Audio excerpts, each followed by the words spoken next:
Baik, selamat pagi anak-anak. Pagi, Bu. Apa kabar semuanya? Baik, sebelum memulai pembelajaran kita pada hari ini, kita berdoa terlebih dahulu ya. Kita akan sadar kemenangan Kristus dalam nama Bapa, Putra, dan Roh Kudus. Amin. Sebelum memulai pembelajaran kita pada pagi hari ini, Ibu mau nanya, ada yang tak masuk kah? Ada semua, Bu. Ada semua. Ada yang masih ingat pembelajaran minggu lalu tentang apa? Jadi minggu lalu kita belajar tentang Daud sang pemimpin. Nah, minggu ini kita belajar tentang Salomo yang bijaksana. Nah, Salomo ini merupakan salah satu tokoh yang terkenal dalam kitab suci Perjanjian Lama. Salomo ini putra dari Raja Daud. Dia ini menggantikan Daud sebagai raja setelah Daud wafat. Dia menjadi raja sewaktu dia masih muda. Nah, adapun tujuan pembelajaran kita pada pagi hari ini, Ibu harap kalian dapat menjelaskan siapa itu Salomo dan dapat meneladani sikap kebijaksanaannya dalam kehidupan kita sehari-hari. Nah, Ibu mau nanya, apakah ada hal yang ingin kalian ketahui tentang Raja Salomo? Kenapa selalu bijaksana? Baik, Salomo ini disebut bijaksana karena pada suatu hari ini pada suatu malam Tuhan Yesus datang kepada Raja Salomo. Nah, di situ Tuhan Yesus bertanya, gue dengarkan ya. Baik, jadi di situ tuh Tuhan Yesus bertanya, Salomo ini mau hadiah apa? Nah, Salomo ini Salomo tidak meminta emas, dia tidak minta senjata, bahkan dia tidak meminta uang. Yang dia minta adalah kebijaksanaan. Nah, dari kebijaksanaan itu Salomo menjadikannya supaya dia bisa membedakan yang benar dan yang salah dalam memimpin kerajaannya. Kebijaksanaan itu baik, aura kebijaksanaan itu dapat dilihat di depan memiliki arti yang sangat penting, yaitu kemampuan kita untuk berpikir cerdas dan bertindak adil dalam segala hal. Nah, kebijaksanaan ini bukan hanya berarti kita di sekolah ya, tetapi lebih kepada hati kita yang mampu membedakan dengan tepat antara kebenaran dan kebohongan. Serta kita tahu nih cara terbaik untuk menyelesaikan masalah orang lain. Nah, intinya kebijaksanaan ini membuat kita mampu mengambil keputusan. Nah, baik, anak-anak, kita akan membaca sebuah cerita. Nah, ini adalah cerita hikmat Salomo pada waktu dia memberi keputusan tentang dua ibu yang memperlakukan baik. Dan juga bisa lihat di Alkitab di 1 Raja-Raja bab 3 ayat 16 sampai 18. Semuanya bawa Alkitab kah? Ya, Bu.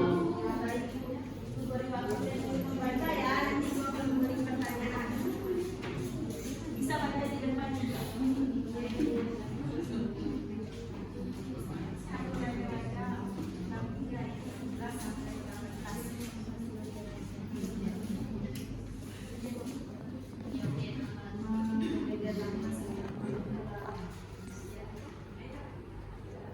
Semuanya sudah membaca?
keputusan. Salomo di dalam cerita ini membuktikan kebenaran siapa ibu kandung dari kedua bayi tersebut. Di cerita ini juga Salomo meminta kedua ibu tersebut untuk memilih siapa yang mau, karena mereka berebut. Jadi Salomo bilang supaya bayi itu untuk dibagi dua. Nah, kalau Salomo membuktikan dari situ kalau benar ibu salah satu di antara mereka adalah ibu kedua bayi tersebut, pasti tidak tega untuk membelah bayi tersebut. Nah, dari kedua ibu tersebut ada yang tidak mau membelah bayi itu, yang tidak mau membagi bayi tersebut. Dan dari situ Salomo tahu siapa ibu kandung dari bayi tersebut. Nah, anak-anak, kita juga dalam kehidupan sehari-hari ini juga sering dihadapi dengan suatu pilihan. Misalnya nih, saat kita ada masalah dengan teman, atau saat kita harus memutuskan sesuatu yang penting, tentu kita bisa belajar dari cara Salomo memutuskan masalah. Bayangkan kalau kalian berebut atau bertengkar sama teman kalian hanya karena satu mainan, kalian mau mengalah atau gimana?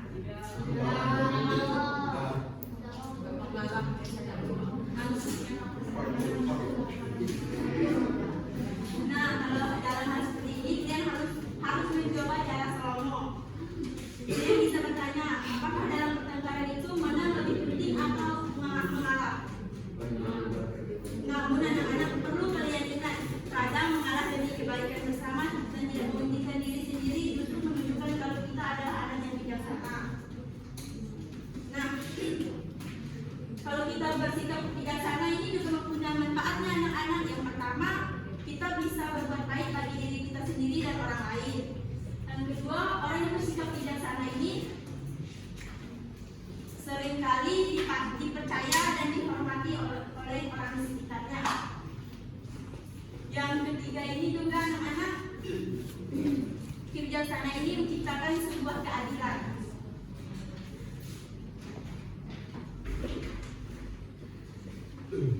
Jadi dari pembelajaran kita pada pagi hari ini,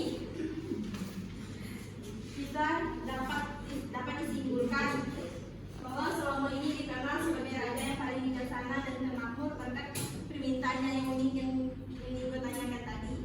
Nah, yang minta hikmat untuk memimpin dan menghakimi bangsanya, bukan kekayaan atau kekuasaan pribadi. Nah, hikmat ini juga terwujud dalam pengambilan keputusan yang adil pada cerita dua ibu yang merebutkan bayi tadi.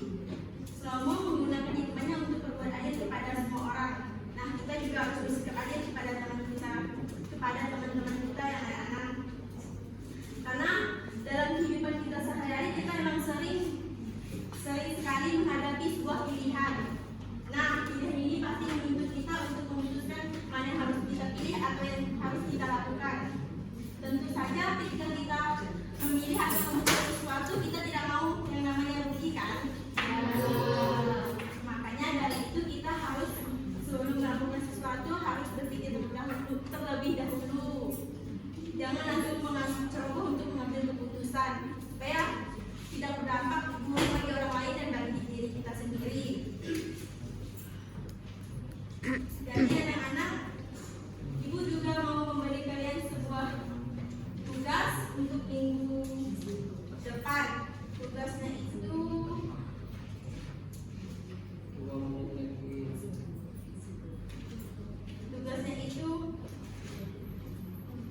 kalian diminta membuat sebuah kalimat dan menjelaskan maksud dari kalimat tersebut. Contohnya ini, contoh ya, kalimatnya ini berakit-rakit ke dahulu, berenang-renang kemudian, bersakit-sakit dahulu, bersenang-senang kemudian. Nah, dari kalimat tersebut kalian jelaskan maksud dari kalimat tersebut. Ya Bu. Jadi dikumpulkan minggu depan ya tugasnya anak-anak. Iya Bu. Iya. Nah, ibu juga mau bertanya dari pembelajaran minggu ini, siapa yang ada yang ingin menyampaikan pendapatnya tentang pembelajaran kita pada pagi hari ini? Apa yang harus kita ambil jika kita dihadapi keputusan seperti Salomo?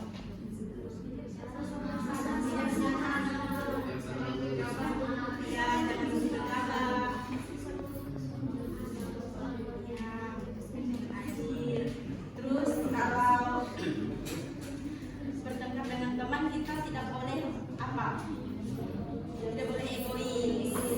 Harus menalar.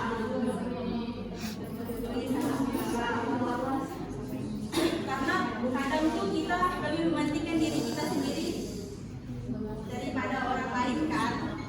Jadi dengan belajar tentang kebijaksanaan Slomo ini kita diharapkan mampu mengambil keputusan yang tidak merugikan orang lain dan tidak merugikan diri sendiri.